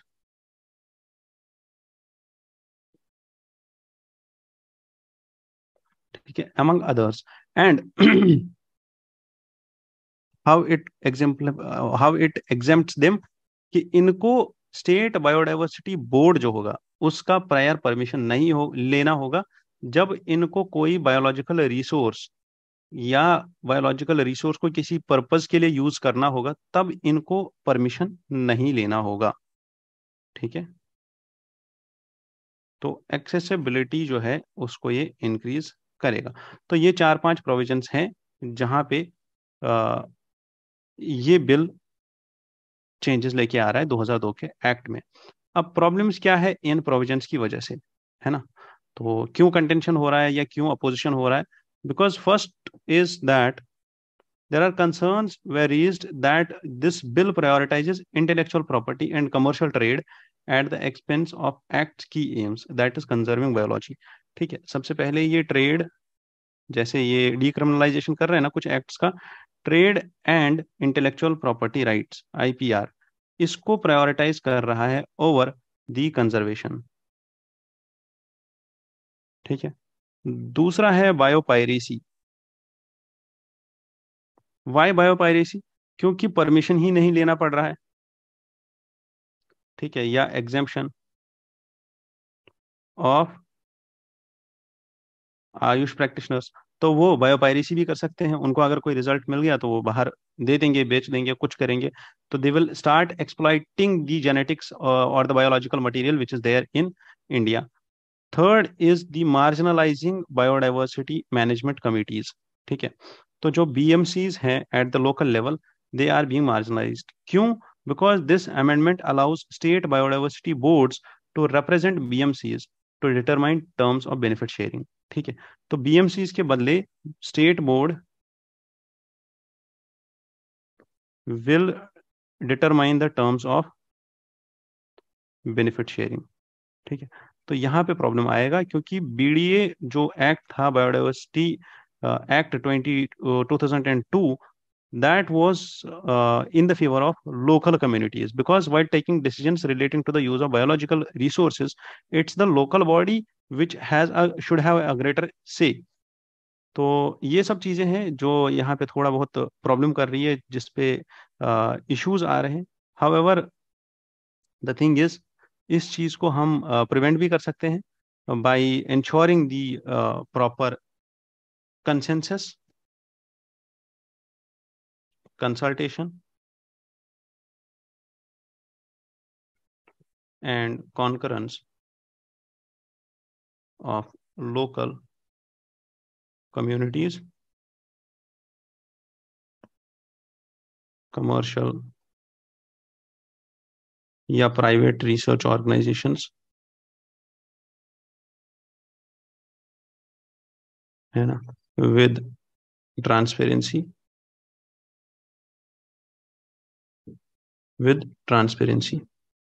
And accountability. Done. तो आगे चलते हैं। ये वाला हो गया हमारा, this is about the biological diversity act. And the next news, this page पे न्यूज बहुत ही ज्यादा इंपॉर्टेंट थी। And first is about MNREGA. There is deletion of 5 crore names out of the MNREGA list. और अगर आप देखो तो total there are around 15+ crore, 15.4 crore of total, 15.4 crore of total job cards are were there by 2022-2023 end. ठीक है, these were the active workers. और 5 crore names को delete क्यों किया गया है? Because as per the ministry the problem is of fake job cards, fake job cards. ठीक है, और फेक जॉब कार्ड्स की वजह से ही ये करना पड़ रहा है। और फेक जॉब कार्ड्स और मनरेगा कैसे हेल्प करता है हमें? ठीक है, फेक जॉब कार्ड्स पे तो हम बाद में आएंगे, बट एक चीज है जो मैं चाहता हूं आप सबको याद रहे, है ना, MGNREGS और MGNREGA, that is how this is link to SDGs। तो सबसे पहला SDG number 1 is about no poverty, जिसपे ये काम करता है।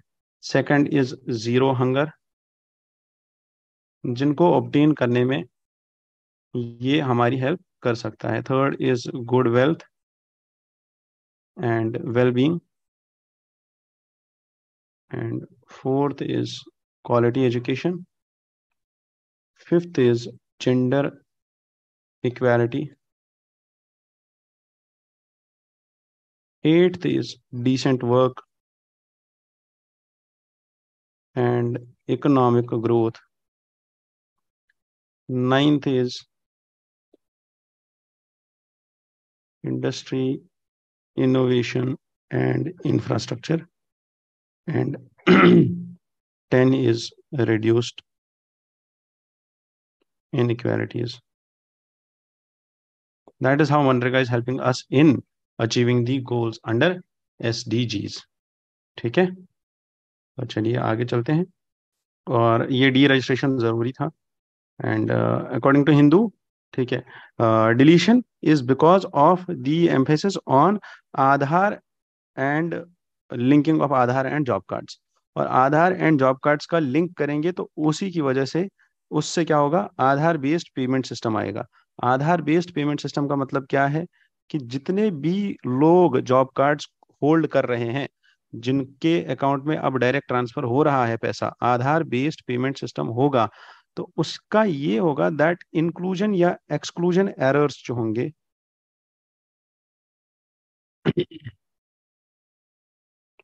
कि फेक जॉब कार्ड बना दिया। फेक जॉब कार्ड बनाने से होता क्या है एक्चुअल में? या तो उसके पास आधार नहीं होगा, या तो वो बंदा नहीं होगा, या तो उसका बस नाम यूज कर लिया, फेक नाम लिख लिया। बट आधार जब होगा, आधार का मतलब क्या है, उस बंदे का आपके पास आइरिस स्कैन है, उस बंदे का आपके पास फिंगरप्रिंट है, और उस बंदे की एक पर्टिकुलर आइडेंटिटी है ना। तो वो चीज जरूरी है कि ABS आ जाए और आधार बेस्ड पेमेंट सिस्टम आ जाए।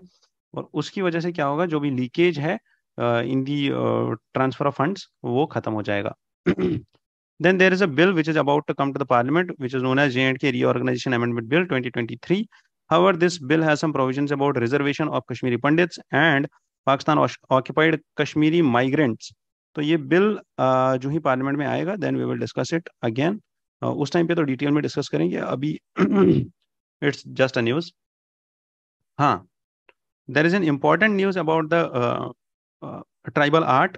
ठीक है, because the India's first president from the tribal community, Draupadi Murmu, she has completed 1 year in her office, and on the completion of 1 year, within 10 days of time, there was this thing built, जिसको बोलते हैं क्या, Janjatiya Darpan, this is a new art gallery for what, for tribal art to be displayed in Rashtrapati Bhavan. और इसमें, इस news में दो चार आर्ट्स है, जैसे ये हलमा आर्ट है, ढोकरा आर्ट है, गुंजाला गोंडी आर्ट है, वर्ली आर्ट है। ये जितने भी आर्ट्स यहाँ पे डिस्क्राइब किए गए हैं, इनको समझना बहुत जरूरी है और इनको याद रखना बहुत जरूरी है। तो सबसे पहले आता है हमारा कौन सा, व्हाट इज दिस, हलमा। व्हाट इज हलमा? हलमा इज एक्चुअली अ वाटर, हलमा is actually a water harvesting,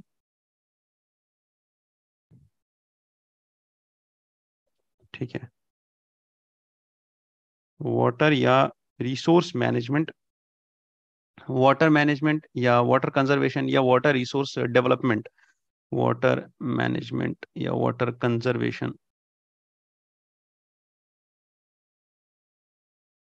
system, ठीक है। तो this is water resource development system of tribal art और ऑफ दी ट्राइबल लैंड्स। और कौन से ट्राइब्स ये करते हैं? This is by mill tribe और भील ट्राइब, ठीक है। तो according to census 2011, total population of these Bhils, है ना, tribal population of India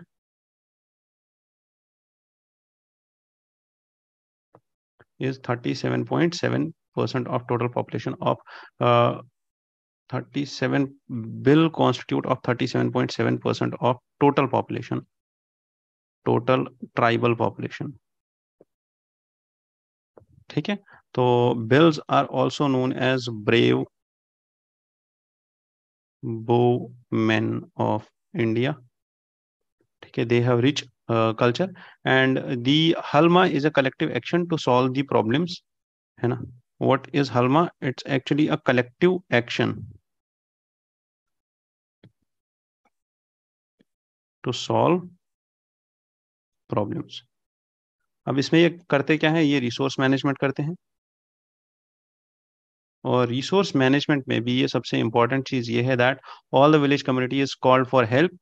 particularly this is not restricted to water resources, this is restricted to this is open to everything, whether it's water scarcity, whether it's water harvesting, whether it's crop failure, और कोई भी ऐसा चीज हो जो भी pressing issue हो इस कम्युनिटी के सामने, उस चीज पे ये सब लोग इकट्ठे होके a perfect solution is drawn out of this, और वहां पे ये एक सोल्यूशन निकालते हैं थ्रू दिस हलमा, और through this like we can say that stakeholder consensus development, ठीक है। ये हो गया एक। दूसरा is Dhokra art, Dhokra art, this is actually the metal craft, और this is metal craft, and particularly this is found in West Bengal, West Bengal में एक, and this is currently the center of Dokra, a popular metal art, ठीक है। and इसको GI tag मिला हुआ है 2018 में, the Dokra craft of West Bengal.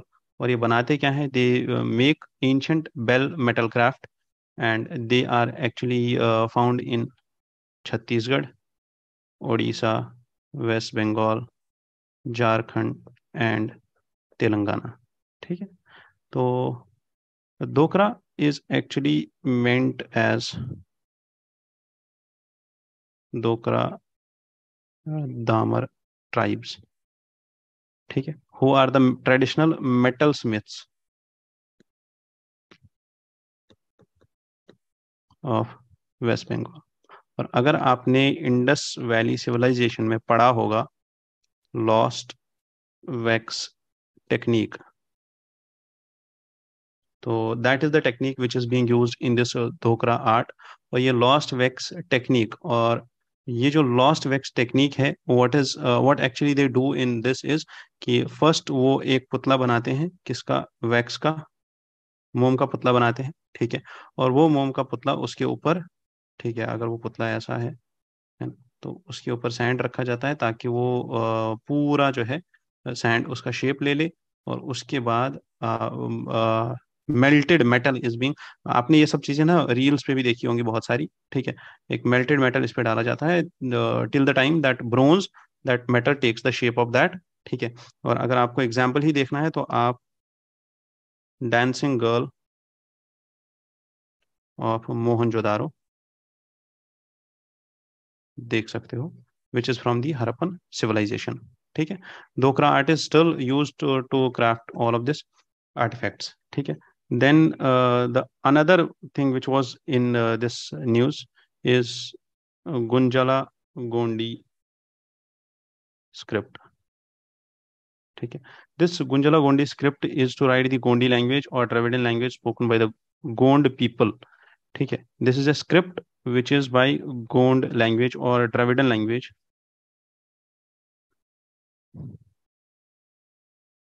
of Gond people of Telangana, Maharashtra, Madhya Pradesh and Chhattisgarh. ठीक है, why approximately a dozen manuscripts were recovered from Gunjala? Gunjala is a village, a Gond village in Adilabad district of Telangana, and this is why the art or the script writing came back into news. Then came the Worli painting. Worli painting is from Maharashtra, and it's a 10th century AD old painting art. इसमें सबसे important चीज होती है geometric shapes like circles, triangle and square, जो इसमें use होता है। तो अगर आपको ऐसे कभी दिख जाए, ठीक है, ऐसे कुछ आर्ट सिंबल्स वो बनाते हैं। ठीक है, एंड पर्टिकुलरली होता ऐसा है कि they do make this form of art. ठीक है, जिसमें कुछ ऐसे दी the characters of this art, they are just holding hands and in a circular shape. So this is dominated by these circles and geometric shapes, and sun and moon are represented in circles, and mountains are represented in these triangles, and people and animals are also represented in two inverted triangles। ठीक है, तो चाहे वो animals हो या चाहे वो people हो, that too is represented in two inverted triangles only।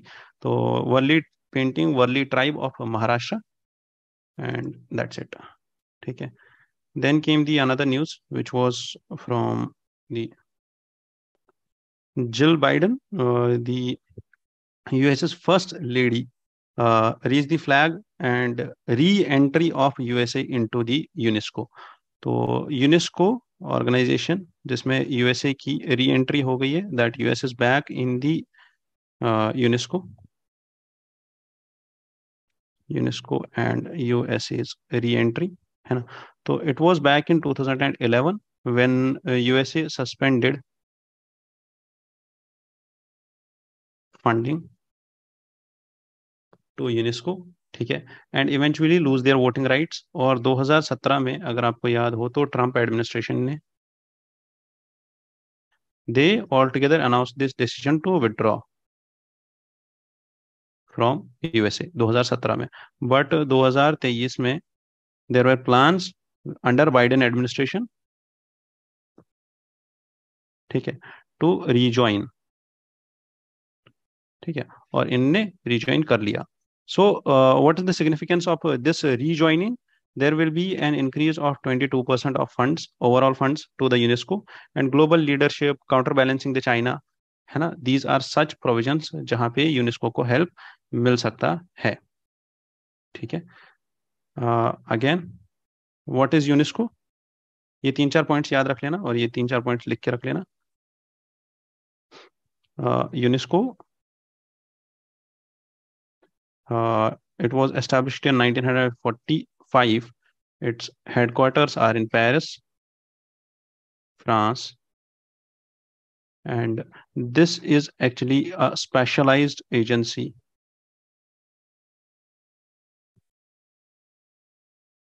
of United Nations, है ना। This is the parent organization of UNESCO was United Nations Economic and Social Council, that is UNESCO, and particularly the objective of this organization is to build peace through internal cooperation. UNESCO currently has 193 members plus 11 associates. ठीक है, तो 193 में एक add हो जाएगा अब United states back. ठीक है, तो वन सेट रीजॉइंस, तो 194 हो गया, अभी कल 194 हो गया। तो there are 3 UNESCO state members, ठीक है, एंड नॉट यूएन मेंबर्स। ठीक है, while 3 UN members are there which are not UNESCO members. ठीक है, तो कौन कौन सा ऐसा बंदा है जो UNESCO member but not UN member. ठीक है, तो first is Cook Island, Niue Island and Palestine, and there are UN members. ठीक है, but not UNESCO members. Who are these? So first was Israel, which is not yet, Liechtenstein, and USA, and it's no more, and USA is now a member of UNESCO. ठीक है, so UNESCO is governed by the General Council and the Executive Board. ठीक है, बाकी जितने भी provisions होंगे इसको लेके that will be dealt later. ठीक है, तो let's move forward.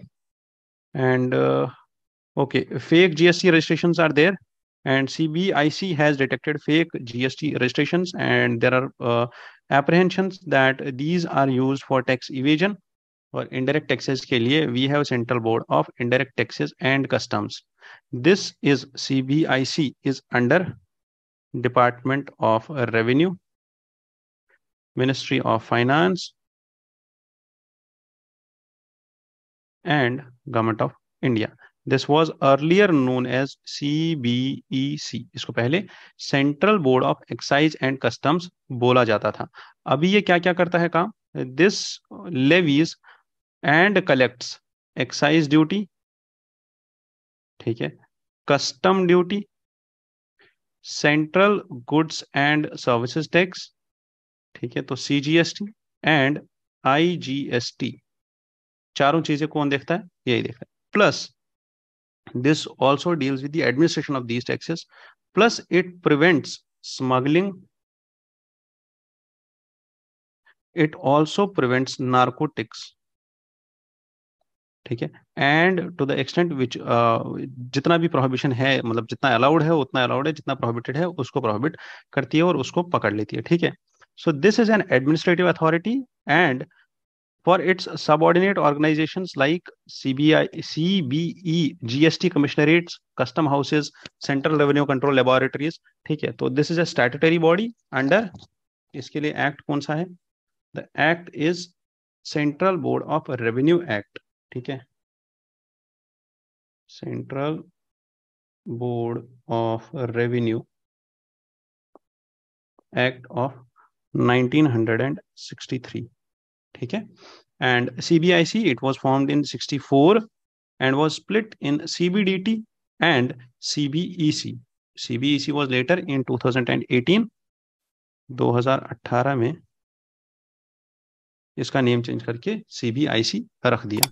And that's all for today's news. ठीक है, आज के लिए इतना काफी, और इसके बाद कोई डिस्कशन नहीं है।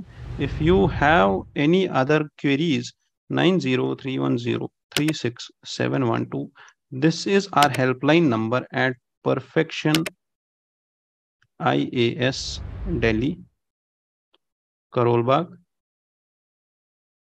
ठीक है, करंटली यूपीएससी 2023 और यूपीएससी 2024 दोनों के लिए कोर्सेज और उन कोर्सेज में admissions, mentorship, foundation course, fundamental course and particularly year long integrated Samarpan test series, BPSC के लिए year long integrated Siddhi test series, और particularly Nav Prayas test series for upcoming BPSC which is there in September.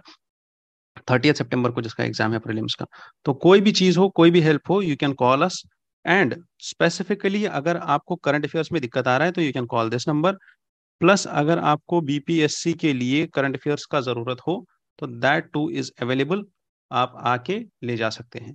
I thank you all and I wish you all the best from all the team at Perfection IAS. Have a good day, best of luck.